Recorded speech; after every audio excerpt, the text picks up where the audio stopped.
Welcome to the Victors Nation podcast, featuring some special guests tonight from the Sully Scoop, a Nebraska podcast. That, by the way, if you're ever interested in listening to some Nebraska sports talk, the Sully Scoop is where it's at. But thank you for tuning in tonight. One of the things I want to highlight as we get started, if this is your first time listening or you're a repeat listener, please be sure like, follow, subscribe. You can catch us on our YouTube channel. You can catch us on Apple Podcasts, or you can catch us on Spotify Podcasts. Another thing that I want to remind everybody out there listening is September is Childhood Cancer Awareness Month. And if you haven't tuned in, or if you have but have not yet taken part, we have partnered with a cause, Cora's Crew. We are working Cora Fuller, who's a 6-year-old girl who is battling leukemia. We brought her mother on for a podcast a few podcasts back to tell Cora's story. We've designed these Cora's Crew t-shirts and sweatshirts that we're selling on our store. You can find that at thevictorsnation.com/shop. Look for the Cora's Crew selection, which will be the first thing that pops up. All proceeds are going directly to the Fuller family. Or if you're tuning in on YouTube, here is a direct link to how you can donate to the Fuller family. So September is Childhood Cancer Awareness Month. We are going to continue to push and help the Fuller family as much as we can. So be sure to make a donation. Anything that you can bring will help support the family. Or get some Cora's Crew merchandise, which has Michigan's schedule for this season on the back. So that being said, we are now done with non-conference play, and we are moving into Big Ten play. And our guests here are excited that Nebraska is coming into this game 3-0. Michigan's coming into this game 2-1 after just having, for the first time, had this epiphany on offense that they should open the offense up and unleash Bryce Underwood to do his thing, which they did. But let's hold off the excitement because it was Central Michigan. And now we're moving into a much more challenging opponent and a much more challenging stretch of games as we get into Big Ten play. But T-Sol, J-Sol, thanks for joining us. Dre, let's get a Go Blue to get things started. Go Blue, baby. Go Blue. All right. Well, fellas. I think we threw a wager on it last time. I think, didn't you guys have to throw Go Blue into your podcast a couple years ago? Last time we did this. Yeah. And unfortunately, it's still up there somewhere. Yeah. We're 1-0 against you guys. I forgot about that. Yeah. It was like 45-7, so it was a game that we want to forget. Yeah, for sure. Well, let's take a look at this upcoming game. So, Michigan, I think, if we're going to recap the way the season started here, looked decent against New Mexico in the home opener. God awful, and this was on the coaching staff against Oklahoma in week 2. There was not a whole lot of positivity except for we somehow stayed in the game. Defensively, I thought maybe we played pretty decent to hang around with a lack of offense. Last week looked like a whole new team, a whole new game plan. But curious from your perspective, what are your guys' thoughts on Nebraska's start to the season coming into now the first Big Ten game? Yeah, I'll start this one off. I think we're very similar in the same spot Michigan is at right now. I think we both started the season. We won those first games. You guys beat New Mexico. Maybe didn't beat them by the margin that you wanted, but New Mexico hasn't lost since that Michigan game. Same thing with Cincinnati. Beat them by the margin we wanted. They haven't lost since, so, it's kind of beefing us up a little bit. You had a tough road game of Oklahoma, so you got your true freshman quarterback got his true road test out of the way. We wish that could have been at Lincoln, but you know what? It's all right. And then, we played two cupcakes and, looked unbeatable. We're championship based on those two games. But yeah, so I think that we're hyped to be 3-0, because it's been tough to do in Lincoln. Doesn't matter who we played recently to come into Big Ten play. So we're 3-0, and we're feeling very confident about the season. So one of the things, correct me if I'm wrong, but I think so. Nebraska has one of the best passing offenses in college football right now. I Correct. believe top 10, and I think on third down too. I think they are in the top 10 for third down efficiency as well. So let's start out on that side of the ball. When Nebraska's on offense and Michigan's on defense, and I'll let you guys start first. What are some of the key matchups? What are some of the key factors for Nebraska on offense that you're going to be looking for that if they happen will be important pieces of Nebraska winning the game? Well, I think I could get a little bit of this one. I think it comes down to the offensive line. We're seeing, Rocco Spindler we got from Notre Dame. He has been a big advantage. I mean, he's played in the huge games there. We got a guy out of Alabama as well. As Teddy Prochaska is going to be looking to go to the NFL here. He's a 6'8" offensive lineman. Now, before we had, some other guys that were playing quarterback there in Casey Thompson, probably couldn't see over a 6'8" offensive lineman, but Dylan Raiola in himself is pretty big out there. I like our wide receivers we brought in this year a lot more. Dane Key from Kentucky has been, a huge impact. He's a sure-handed player. Nijah Hunter out of, I believe it's Southern Cal somewhere. It's Berkeley.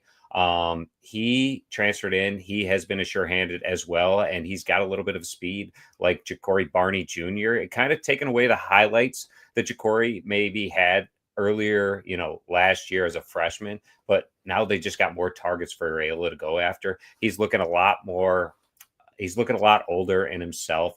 And I think Emmett Johnson, behind that offensive line, having a running back like Emmett Johnson, it hurts that we don't have a 1-2 punch, maybe like the Detroit Lions do with, the guys over there. I think that, Emmett Johnson has been helping out Dylan Raiola opening the field a little bit more. The only thing is, though, they haven't really played any competition. Let me tell you, week one, I was a little worrisome going against Cincinnati. You're talking about a 5-win squad, and it's coming down to the wire there. Almost, biting my tongue a little bit, thinking, here we go again. It's the same old Huskers here for the past 10 years, going to blow a 1-score game here and lose it at the end. They came out victorious there, and since the last 2 games over Akron and Houston Christian here, I trust the old national championship hat out, and I'm going to throw that on because we are feeling good as a Husker fan right now. Love Jay it. Saul Love on the it. Sully Scoop has these Huskers going far right now. Let's go. And you know what, Jay Saul, that should be a 97 championship because we all know Nebraska, if they played Michigan head-to-head, they would have won that. We all know that. Oh, yeah. I love it. Oh, man. But yeah. Oh, I was just going to add on with Jason here. I agree. Offensive line. If you give Raiola time, he's going to find somebody open. And Emmett Johnson, if there's a hole, he's going to find it. You guys have a much better defense than what we've seen this year. So it'll be interesting to see if the wide receivers can still get open against, better DBs, and if the offensive line can still create a hole for Emmett Johnson right up the middle.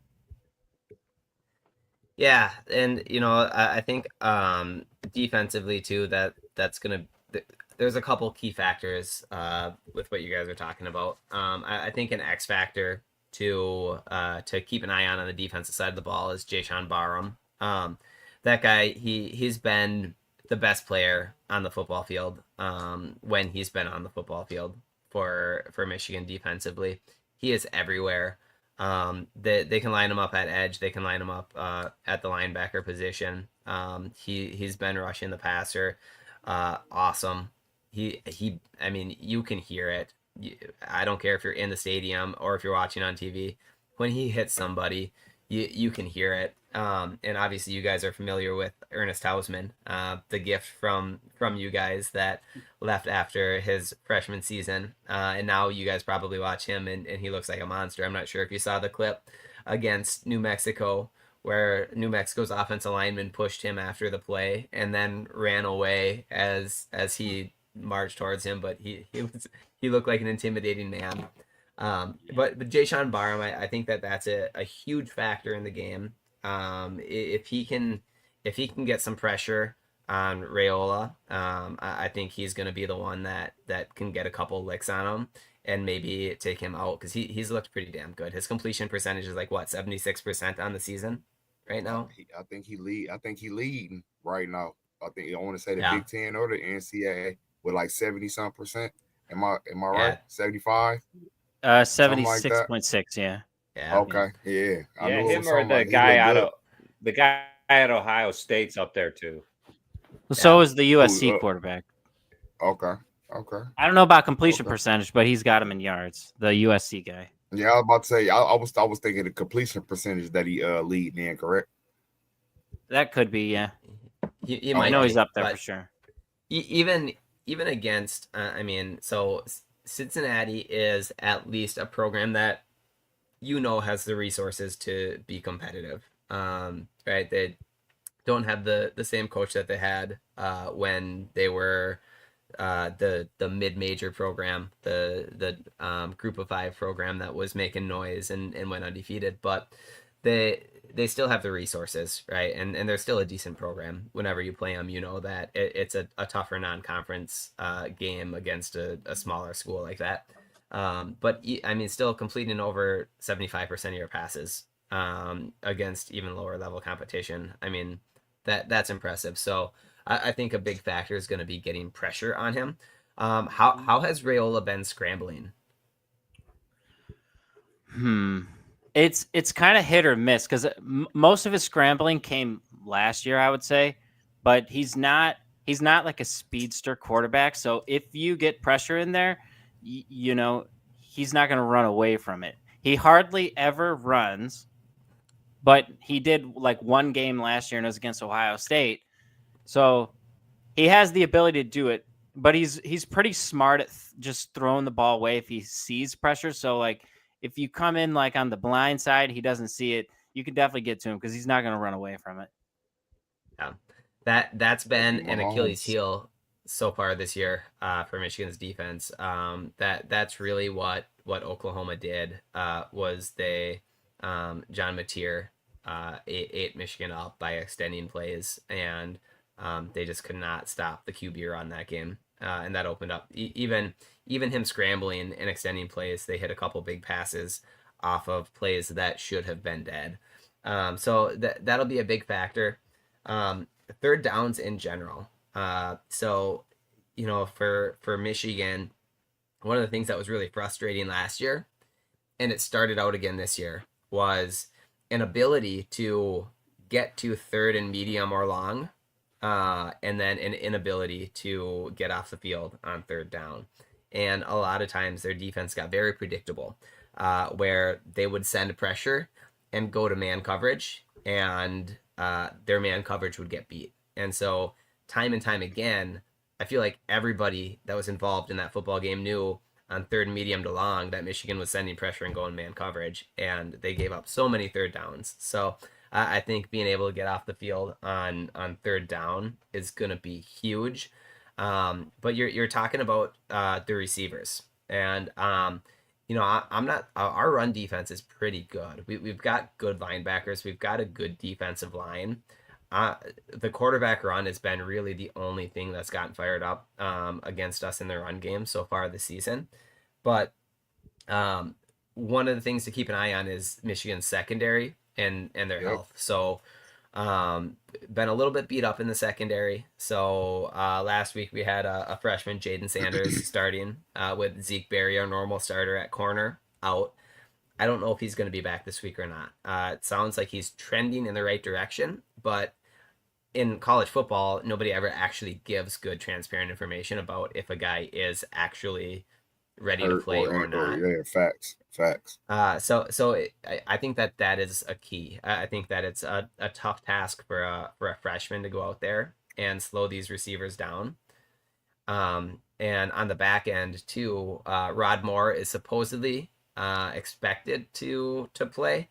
I don't anticipate that he's gonna have a lot of snaps in his first game back, but he was a key piece of that national championship defense I a don't couple think he's years gonna have ago. a So big impact as well. I mean, I think, like you yeah, said, I think he's gonna have a couple snaps, but I don't think he's gonna make not this game. You know what I'm saying? Not his first game back coming off injury. yeah, I would agree. Anything else that stands out for you, Dre, when it comes to defensively keys to the game? What Michigan has to do to stop Nebraska?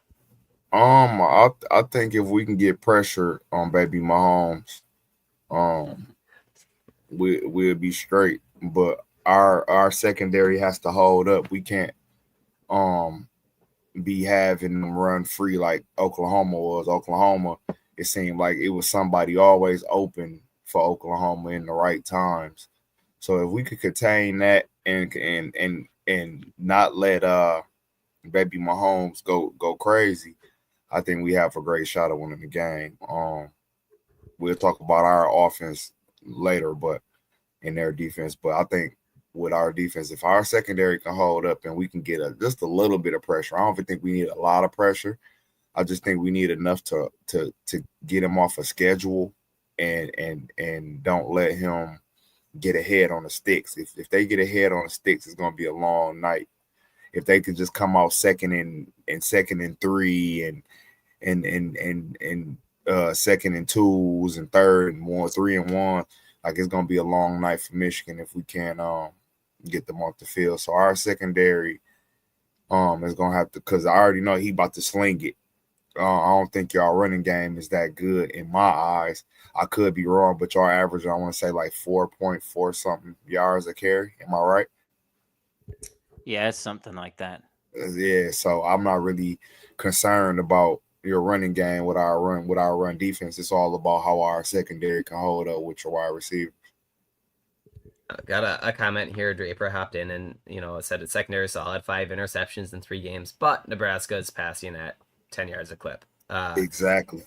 And another name back in the secondary to keep an eye on. I'm not sure if you guys have watched much of the Michigan's first couple of games, but Brandon Hillman. He's a throwback, hitman, old school missile in the secondary. He brings it, and he's actually been really good in coverage, but he's got like an Ed Reed type. I was gonna say type Sean hit, Taylor, Cam Chancellor type power that he brings when he hits. He hits like a linebacker, without a doubt. Curious for you guys, Dre's calling Rayola baby Mahomes.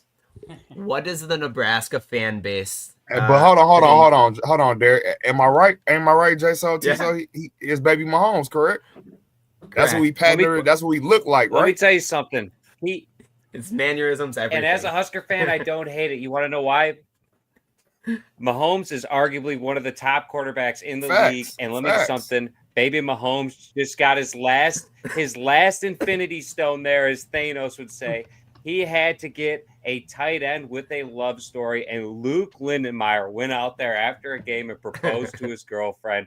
We are here. We are like the Chiefs of the NFL. Look for us. I love it. I love it. I love it. But I will tell you, I was watching a podcast earlier, like right before the season started with Mahomes. He does hate that nickname, so that could be something. Mahomes? Okay, yeah. Bad. So I wasn't trying to be disrespectful. I thought that's what y'all called him. No, I think a lot of like the little kids in Lincoln call him that, but I just heard a thing. He does not like that nickname. So it could be a way for you to get in his head, Oh, okay.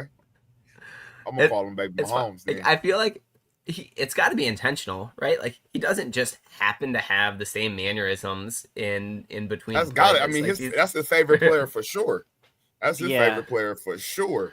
Yeah, he says it's like kind of like what Kobe did with Michael Jordan. I mean, that was right before my time, so I didn't really watch, Kobe. He came in the league when I was too young. That's my time, yeah. So I understand that reference. Got a comment here from Brett, one of our regulars here, comparing it to the Chiefs. The Chiefs are 0-2. Nebraska undefeated right now, so we can't say a damn thing about it. Yeah, You so know what I'm we're saying? trying to be like what, like the 2019 Chiefs or whatever. There you go. You know what I'm saying? There you go. Because y'all is surely undefeated right now. Yeah, but they do work out together. Him and Mahomes, they are friends. They do have the same quarterback coach. So He I came think to one of some of y'all his games, correct? yeah, when That's they the played Cincinnati game. Cincinnati, yeah, Okay. he was there. Okay. Same I with thought Taylor so. Swift and stuff. Yeah, I thought um, so. but It so was like at some of Arrowhead, though. Yeah, it was yeah. at Arrowhead, though, and the Kelseys went to Cincinnati. Yeah, so they Oh, were okay. cheering on the wrong team, but Yeah. you know, some of it like on the field stuff that looks like when he's with his playing style is probably because of that quarterback coach. But like pregame ritual, I got nothing to say about that. Even like the way Hey, that he waits for a it's play, working though. for him. Yeah, It's working for you him. know what? Well, you bring us wins, we don't really care. Right. Facts. Right. So another comment that came in from Brett. I can say a lot. Screw the Chiefs. He also hit. He also hit us with that time to go eat some corn. I mean, we gonna see. We're all gonna gonna talk be too eating much corn shit. after this game. Facts. That's one. It- That's one stadium that I want to go to. I've never been there.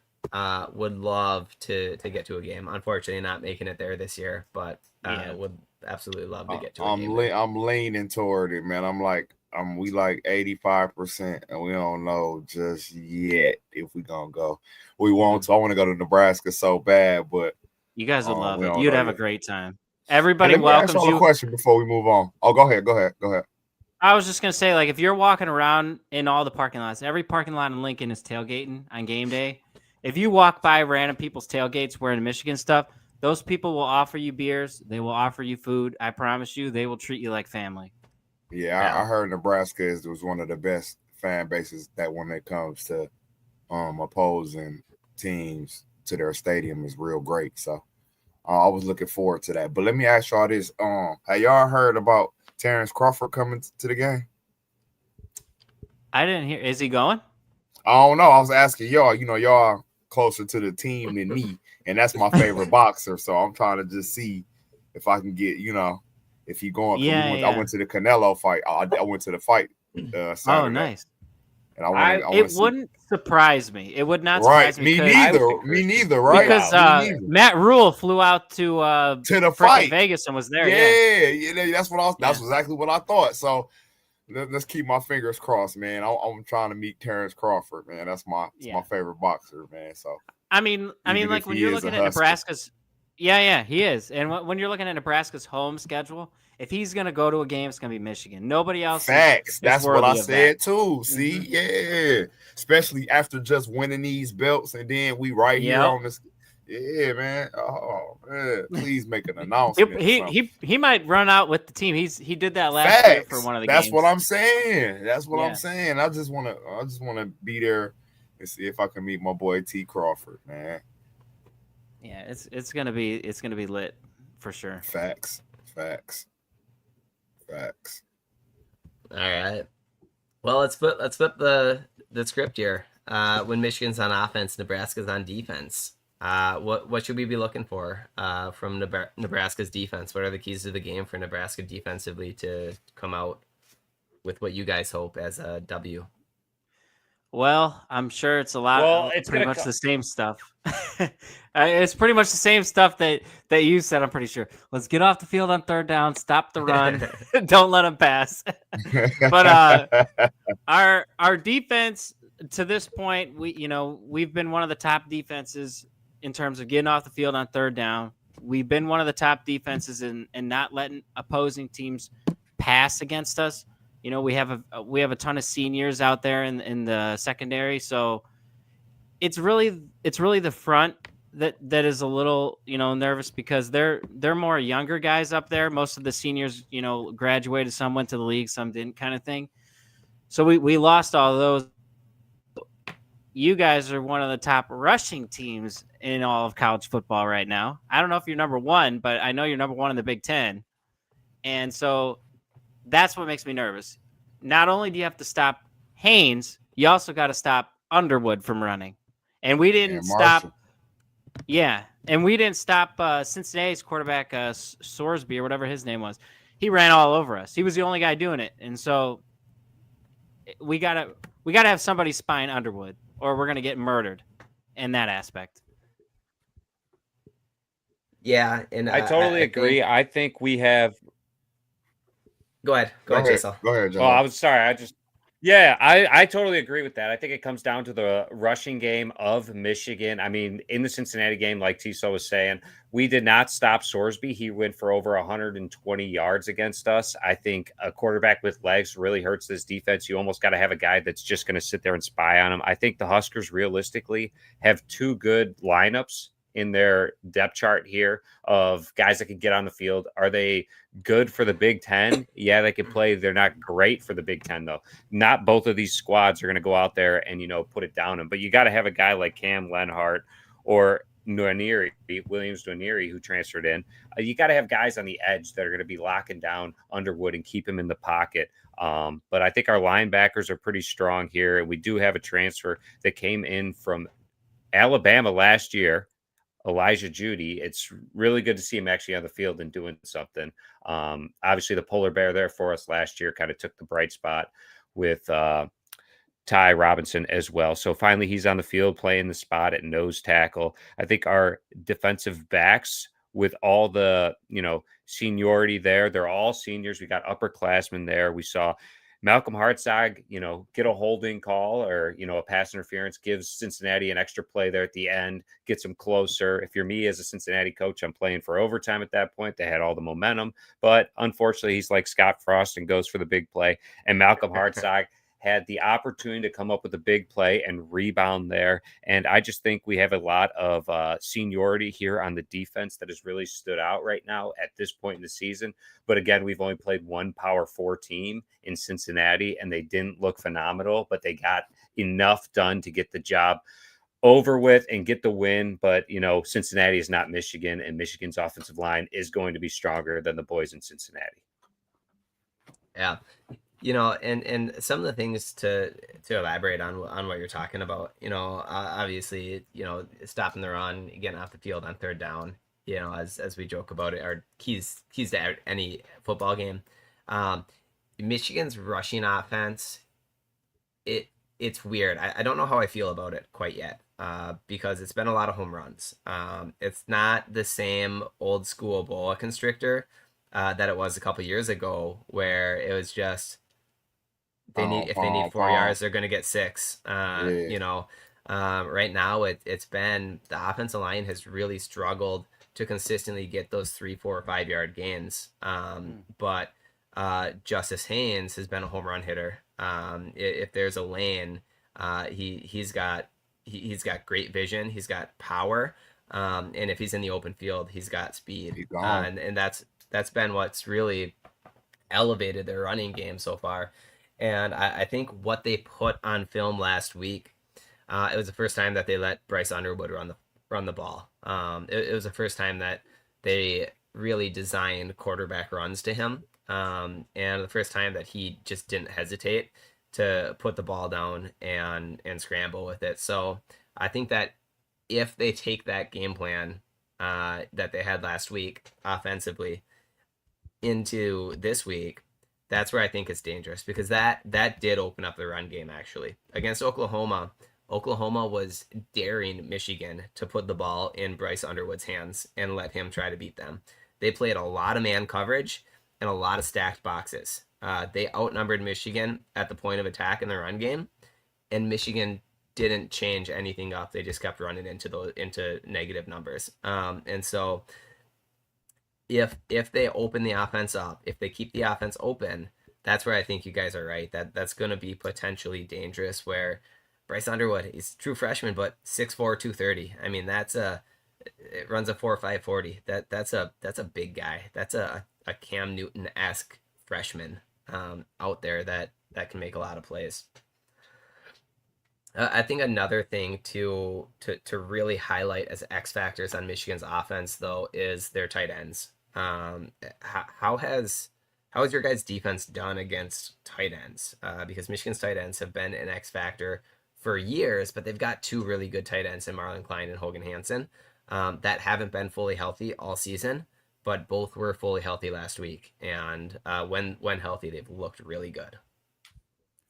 I don't think we've been tested by tight ends yet, so that'll be a new one. I mean, most recent years, again, when Nebraska hasn't been good, the last 3 or 4 years, tight ends have really killed us. Like Iowa murdered us with tight ends. You guys did when we played you guys. Whoever had a good tight end, if you name them, they probably killed us with them. So it'll be the first time the defense gets tested with tight ends this year. Yeah.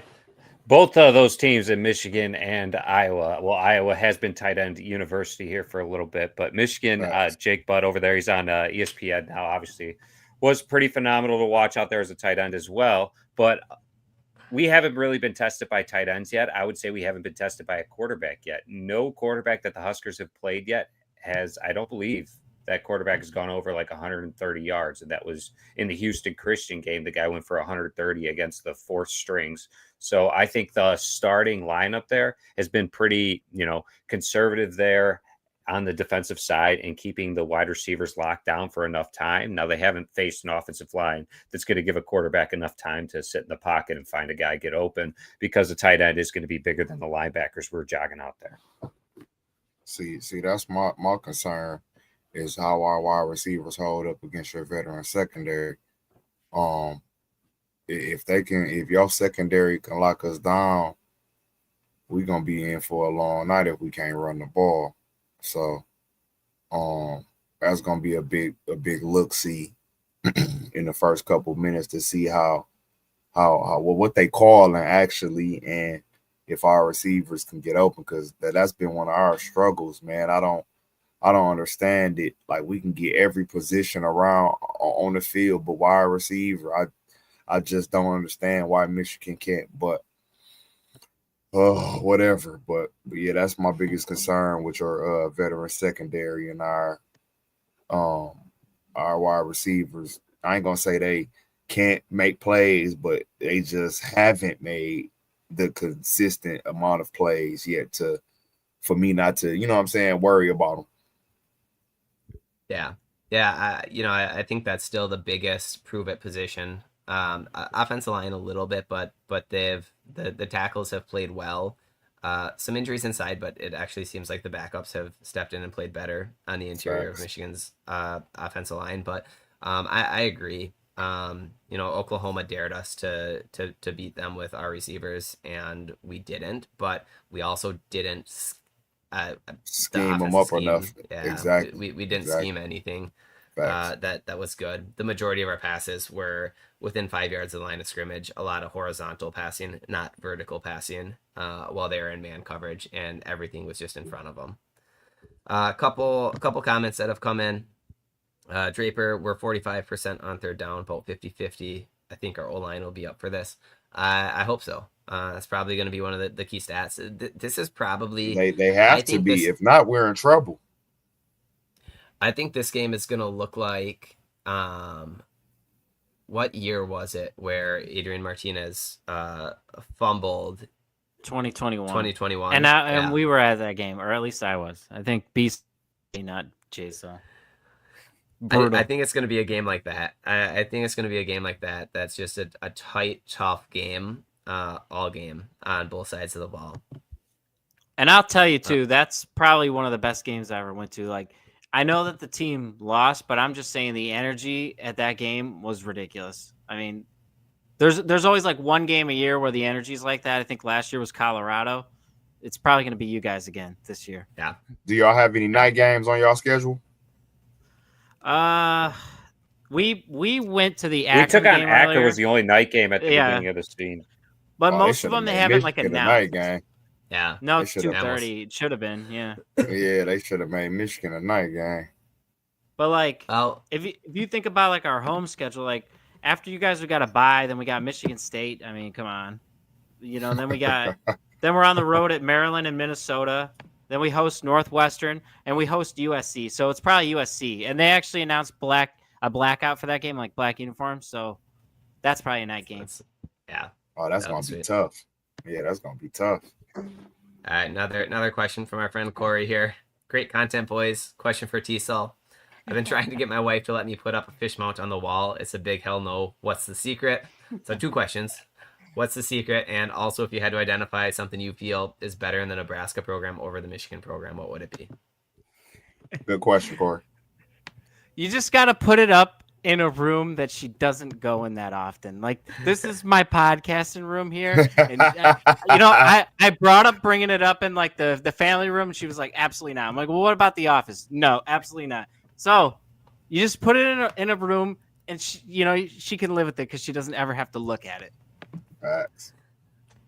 But then what I think Nebraska has done better than Michigan recently, I'm just going to judge this based off of your guys' recent responses, probably has to be recruiting receivers. But I think we've been doing it different than you guys. It seems like we have new receivers every year.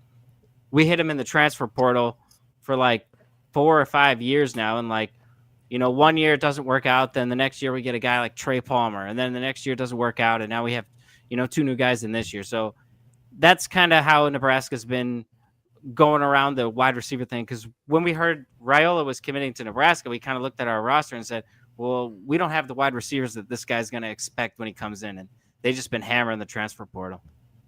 Yeah. I mean, we ain't even been able to do that. I mean, successfully. Seem like I want to. What's his name on Ohio State? Jeremiah Smith. I want a Jeremiah Smith.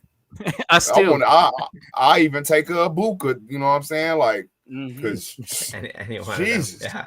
Yeah, like, come on, man. Another comment from Brett here. Klein will be a big target for Bryce this week. I think that's why Marlon Klein, tight end, him and Hogan Hansen. That's why, I kind of circled them guys as X factors.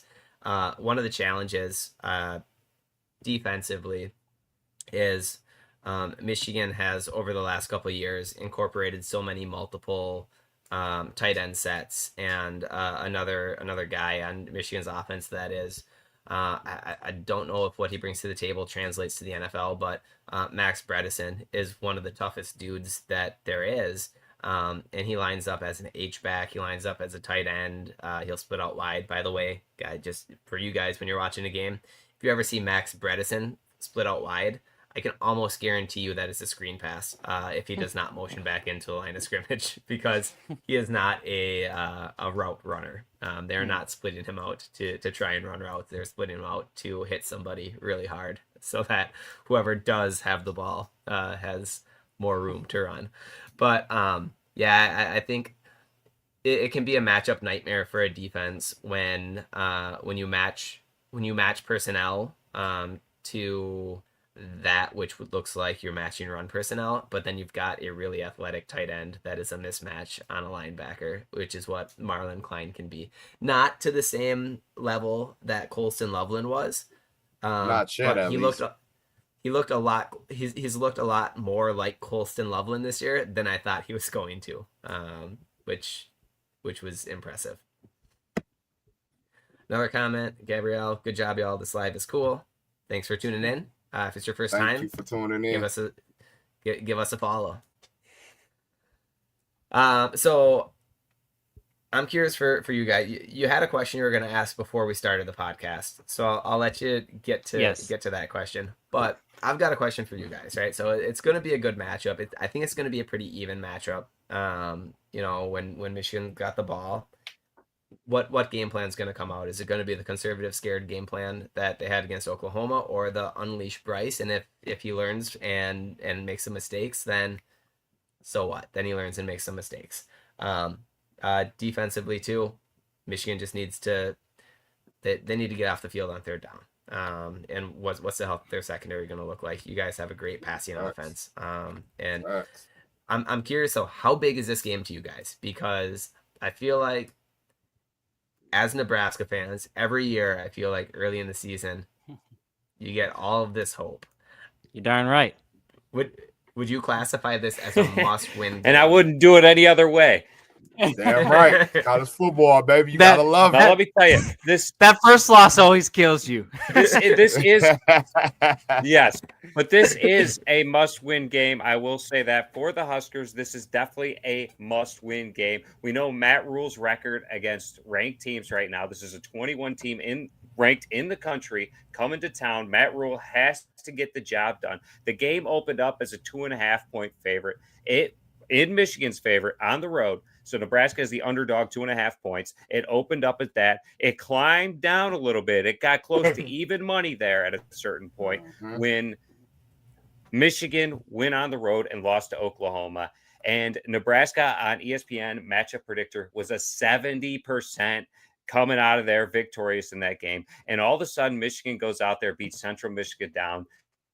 Nebraska did the same with, Houston Christian, so hasn't really played anybody, but it really showed Michigan bouncing back. But I do got to tell you, the matchup predictor on ESPN went down to a 50.3. They're giving the edge to Nebraska. 50.3 could be because they're at home in Nebraska. In Lincoln, Nebraska, the crowd's going to be into it like Colorado last year.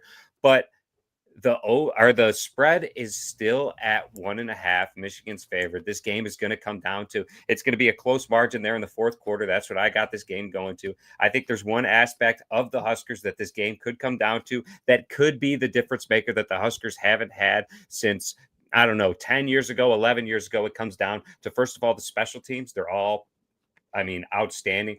But really, the kicker and Kyle Kunin, who transferred in from Charlotte, he has been perfect on the year. Metric for the Huskers right now this season. Obviously, it hasn't really came down to it. I guess the Cincinnati game, you could say that because he made a 54-yarder to start the game. I think this game could come down to the wire. They're still giving the edge on ESPN to the Huskers. They're not giving that to them in the books, but I got the under in this game for sure at 46.5. I think it's going to be a tight game going into the fourth quarter. Jay Saul, see, I think you're wrong, and I got to disagree with you here. He's coming out here calling this a must-win game. Maybe in our eyes we look at it as a must-win, but realistically, it's not a must-win for either team.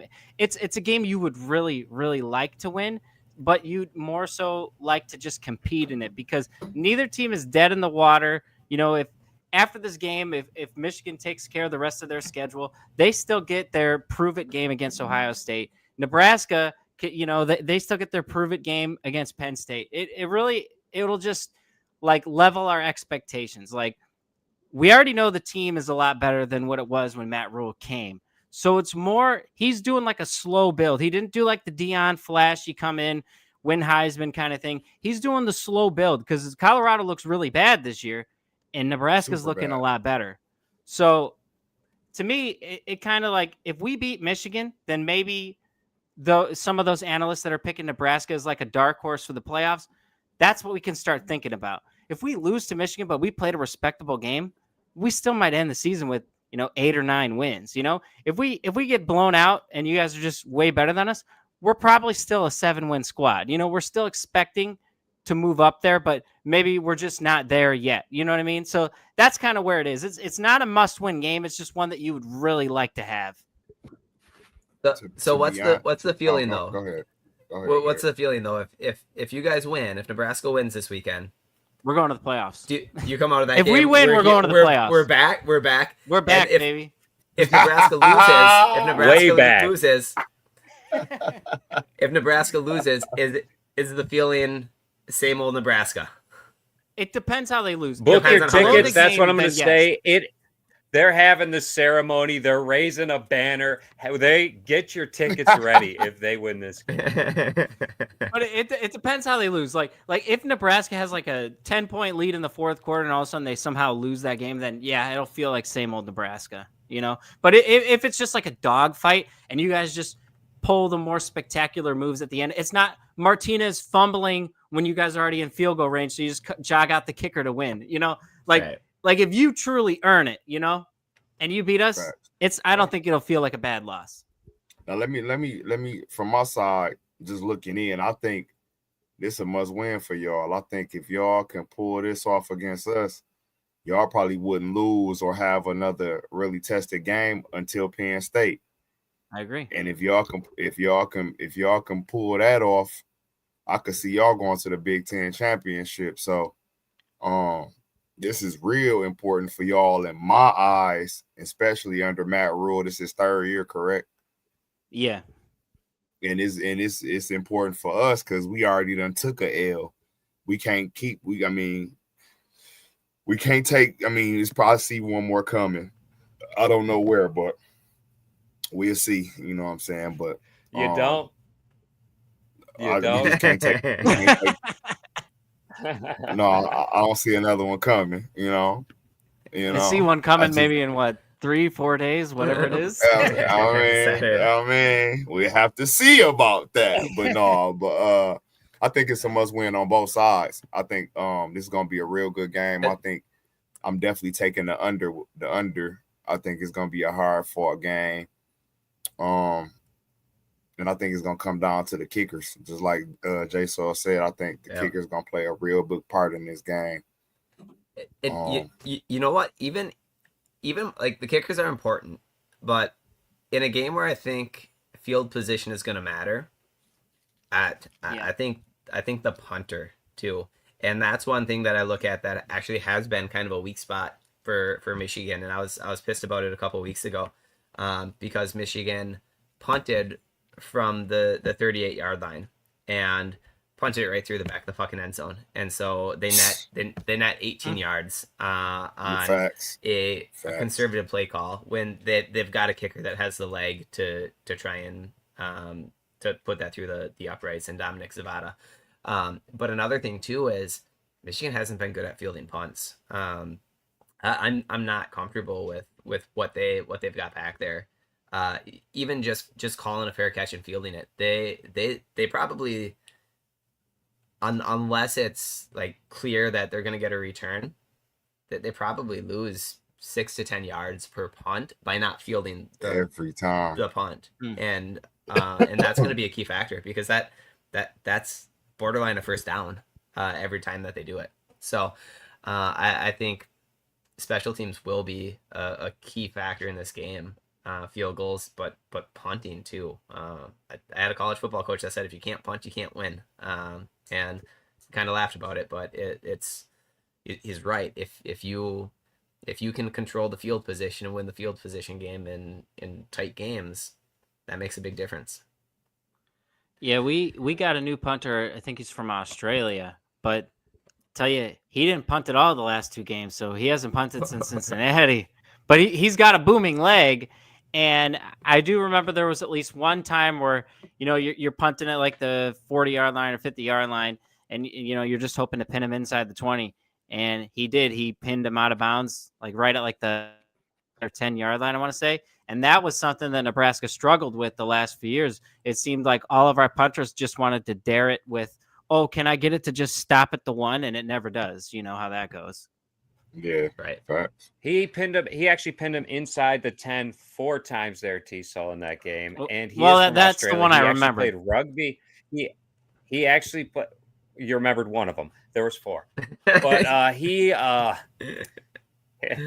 played rugby growing up, actually, and he got hurt and hurt his kicking leg. And now he can actually kick with both legs. I think in that game, he actually ended up kicking with both legs. He trained himself how to kick with the other leg. I can't even kick with one leg. But if you're saying your kicker, or your punter rather, is the weak spot of your team, at least you didn't have Scott Frost's first ever kicker on Nebraska. Caleb Lightbourne. He actually kicked the ball backwards in a game. Wow. Yeah, it was like a negative 6-yard punt or something like that. That is almost impossible. I don't know how that could happen. All right, so some more comments came in. You guys got some love here. Jared, go big effing red. I'm assuming is what that stands for. Gabrielle, subscribe. Thank you. Likes our backgrounds. Appreciate it. Thank you. Appreciate it. Jaisal, she's got a message to you. Stop being delulu, which I believe means delusional. Just a hater, another hater out there. and that's if they pull it off. GG. No, don't say that. I don't know what this is referring to, because these comments are a little bit, but I think it was talking about special teams. And then Gabrielle has some more messages for you guys about your punter. Send him back to Australia. Talk that shit. Yeah. What I'm talking about. I love it. Love it. Yeah, I think it's her first time listening. So That's what's thank, up, man. thank We you, love it, Gabriel. man. We love it, man. And then we got another We Go Big love Red it. here. Go Big Red. Appreciate you, Dayton, for stopping by, man. Appreciate it. And Yeah, if y'all haven't already, please go subscribe. If y'all Nebraska fans, please go subscribe to their podcast as well, man. They're great guys, man, and they bring great Nebraska content. So if y'all Nebraska fans, please go follow them. And y'all can drop y'all thing right now if y'all would like, please. It's you, Jason. You got to memorize, bro. Yeah, we're the I don't got nothing memorized. Never did, never would. We are the Sully Scoop. It's 3 lifelong brothers. Obviously, huge Husker fans. We're on Twitter or X, whatever you're going by nowadays, at the Sully Scoop. We're on TikTok, Facebook, Instagram, pretty much anywhere you listen to podcasts, Apple Podcasts, Spotify, anywhere you can catch us, YouTube. We are at the Sully Scoop. So yeah, man, go follow them guys, man, and we thank y'all, everybody, for interacting with us tonight, man. It's been a great show. We thank y'all for coming on. We have fun like always, man. Yeah, I was just about to say that. Let's get to these score predictions. All right, I'll let you guys go first. T-Sol, what do you got? All right, I am with Dre Fame on this one. I could. Hey, he said T-Sol. Kick it off here. No, like I said, I think it's going to come out the under. It was 46.5 at one point. I gotta love it, man. I think go ahead, Jason. I think you just got delayed here. Yeah, go ahead, Jason. Must have lagged there. No, I swear it was before that. But no, we're back. All right. Yeah, I mean, the over-under was at 46.5. I think this is going to hit the under. I think the Huskers are going to end up edging this one out. I think it comes down to special teams. Number 1 ranked special teams group in the nation right now. I think it's going to be 23-21. Huskers come out victorious at home. I could see a late field goal to win the game. All right. Now, yeah, my thought too. It's going to be a low-scoring game. It's going to be a dogfight. You know, Dre Fame said that he's expecting the under. I'm also expecting the under, and I'm expecting the way under on this one. For some reason, I just got a feeling it's going to be something like 17-14 Huskers. 17-14. Dre, what are your thoughts? Hey, I was going with the same thing, man. 17-14, but it's go blue for me. You know what I mean? Definitely go blue. But I was thinking the same thing, though. That's crazy. That is crazy. Yeah, it is. Yeah, I just got that feeling like you guys high-powered rushing, our high-powered passing, and you're going to clash and struggle to score. Yeah, I was thinking the same thing. It's going to be trick plays. I agree. I think it's going to be a defensive game. I think 17-10 Michigan. Now, T-Sol, we did not get to your question that you wanted to ask us, though. So hit us. Yeah. I was curious what you guys thought about the college football rankings at this point. Like, do you feel like Michigan kind of got screwed over the last couple weeks in the rankings? Especially, Vanderbilt comes in and beats South Carolina, and then now Vanderbilt's a better team than Michigan. I mean, I don't know if anybody in the country outside of Vanderbilt is actually buying that. You want to go first with this, Derek, or you want me to go? You go ahead, Dre. I feel like I don't know how everybody else feel, but I feel like rankings are like a group of it's just like us. That's just like us picking the top 25. I don't really think it matters too much until we get to the end. I don't like how they after our week 1 win, they brung us back one. I didn't like that. It didn't make no sense to me, but whatever. So I really don't pay attention to the rankings until, you know what I'm saying, it's really time to pay attention to the rankings. So it's 12 teams. You need to be the top 12. That's about it for me. I feel like everything else will work themselves out with wins and losses. So I think we like 21 right now. So I don't know, but y'all gonna. I bet you if y'all beat us though, y'all gonna end up being ranked. I would sure. think so. I would think Yeah, so. for sure. For sure. I honestly kind of agree with Dre. I don't put much into rankings till probably over halfway through the season. Yeah, I I personally feel like I'm surprised you guys are not ranked in the top 25 because I personally feel that part of the driver in rankings is to set up some upcoming matchups to be top 25 matchups. So I'm kind of surprised that you guys didn't already crack the top 25. But one thing that I will say is that as a Michigan fan, I kind of don't mind because the last few years, Michigan has performed well with a chip on its shoulder. If they feel like you're disrespecting them, that's kind of lit a fire under the team. So I kind of don't mind early in the season if there is a little disrespect that they feel about where they're at because that's something that they've been able to turn into fuel and motivation. And so I don't read too much into it. Especially now with an expanded college football playoff, I think that where we're at the end of the season, really the cream it's what rises to matter the the top, and most. now and Yep. now there's a lot more forgiveness. So like you guys were talking, is this a must win game or not must win game? Right. The funny thing about college football is that our immediate reaction feels like every game still is going to be a must win game. And then when we rationalize after the fact, we realize that there's a lot more forgiveness now with the 12-team playoff than there used to be. So if you do lose, everything is still in front of you this early in the season. Yeah, totally agree. All right, should we throw a wager on this game? Michigan wins. You guys in You your next already know. podcast Go blue. have to throw a go blue. Nebraska wins next week when we come on and recap the game.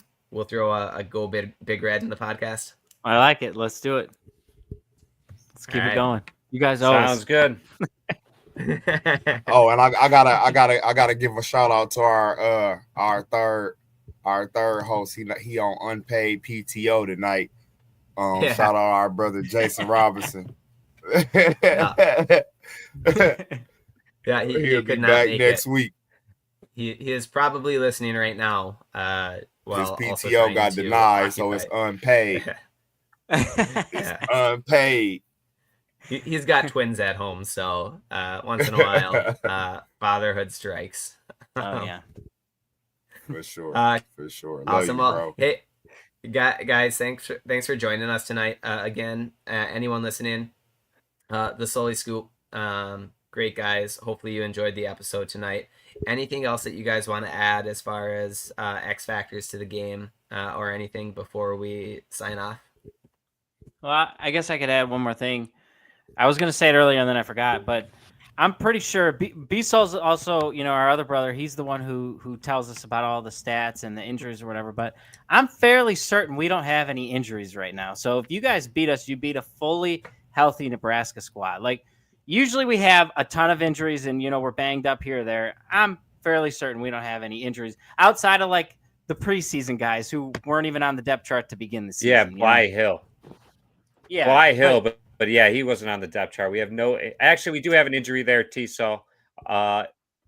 Bonner actually went down hurt in the first game. Yeah. He tore his ACL. Fullback. For the year. Come on, fullback. He was a single digit. I think He's a wide receiver now. He's a wide receiver. He's an athlete. Our our offensive line, we got 2 offensive line guys down. Yeah. And I don't know about nothing else. They didn't release it. I don't think they released the questionable playing list like they did do yet.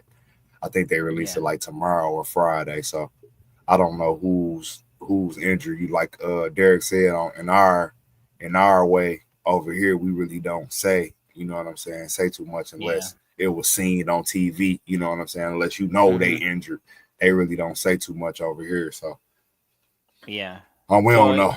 We don't know. Yeah. So like if a major player on Nebraska isn't out there playing, then like you said, they kept it hidden because everyone was playing Yeah. full time, and the starters were benched by halftime against Houston Christian. So Yeah. Ours too. We had Yeah. third and fourth string players in, so we get Exactly. it. We get it. We get Yeah. it. Well, For sure. good game Saturday, fellas. Again, thank y'all for coming through. We love having y'all, man. Y'all know we gonna continue to do this every time we play y'all, and if y'all ever want us on y'all's, we coming. So love, right. man. Go ahead, All right, Derek. I apologize. On that note, Dre, you want to sign us off? Oh, okay. Well, what I'm saying, thank you for tuning in to the Victors Nation experience featuring the Sully Scoop tonight. Make sure y'all watch the game. Make sure y'all hit the merch sites. If y'all haven't, please subscribe, hit your notification bell so you won't miss an episode. And love one another, respect one another, and always go blue. Go Blue. Go Big Red.